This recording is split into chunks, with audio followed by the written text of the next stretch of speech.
Ngayong araw mga katitik ay binisita ko ang aking farm upang i-check ang mga alaga natin at masiguro natin na malulusog sila. Ito ay isa sa mga paraan ko na ginagawa upang masiguro ko na malulusog ang mga alaga natin at makaiwas sa mga sakit. Kasi naniniwala po tayo na prevention is better than cure.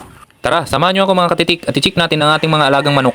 Dito sa aking manukan mga katitik, ang unang ginagawa ko ay chine-check ko ang ipot at ang katawan ng ating manok. Dahil sa ipot makikita natin kung may problema yung alaga nating manok. Isa rin sa ating tinitingnan kung maganda ang katawan ng ating alagang manok at kung maganda yung hipo nito. Inipisil natin yung ilong nito at inaamoy kung may masamang amoy. Kung may masamang amoy, magtaka na kayo mga katitik. May sipon yan yung alaga nyo. Kailangan nyo nang gamutin para hindi na lumala at hindi pa makapanghawa sa ibang mga manok natin. So ayun mga katitik, yun lang po yung konting tips na may bibigay ko sa inyo. Sana makatulong. Kasi dito sa ating farm, tested na po yan. Proven and tested. Napaka-effective na paraan po yan mga katitik. Sipag at syaga yung puhunan natin upang mapanatili nating malulusog yung mga alaga nating manok. Kasi kung hindi natin mamintin yan, tayo pa rin mamumroblema. Mapapamahal tayo sa gasto sa pagpapagamot nito. Napakamahal pa naman mga katitik yung gamot ngayon. Dagdag pa yung feeds na pataas ng pataas yung presyo. So ayan mga katitik, tapusin ko munang ikutin yung mga alaga kong mga manok.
Ayan mga katitik, ito po yung Sims block natin.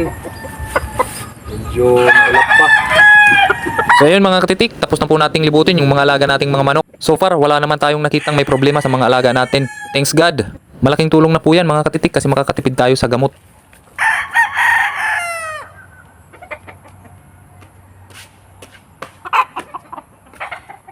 At ayan mga katitik, pumasok muna ako sa aming kubo upang magpahinga at magkape.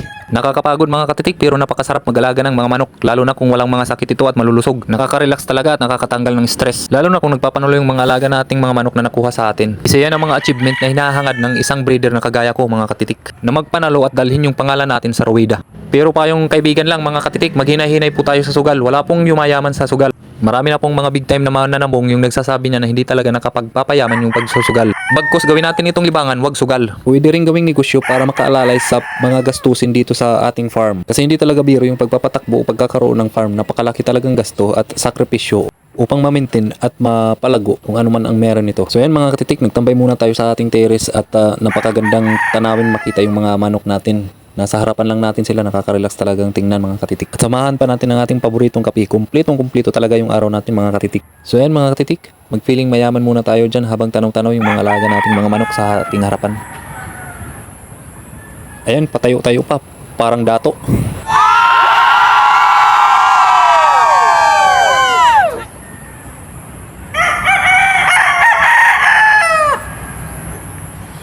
So ayun mga katitik, maraming salamat nga pala sa mga subscribers natin sa ating YouTube channel. Sana hindi kayo magsawang manood at sumuporta sa ating munting channel. Sa mga nanonood po dyan na hindi pa nakasubscribe, pakisubscribe naman po at pakihit na rin yung notification bell para updated kayo sa mga susunod na mga video. So ayan mga katitik, hanggang dito na lang. Bye bye!